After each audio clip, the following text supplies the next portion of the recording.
You get these calls that constantly come in that are, well, how do I clean my deck? I don't want to ruin it. And I think this is from the people that have had cedar or hardwood decks. They've pulled the pressure washer out and they've taken it to the deck and they've destroyed the deck because they got too close with the pressure washer. Fortunately for you, with composite and synthetic materials, you have the ability to pressure wash that material.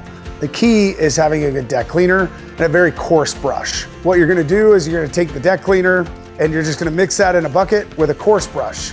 Not a soft brush like you would use on your car. You wanna have something that has a little bit more stiffness to the bristle. And then you're going to spread the water onto the deck after you've gotten it wet, and you're gonna scrub to get all of the pollen off the deck, and then light pressure wash over the top of the deck.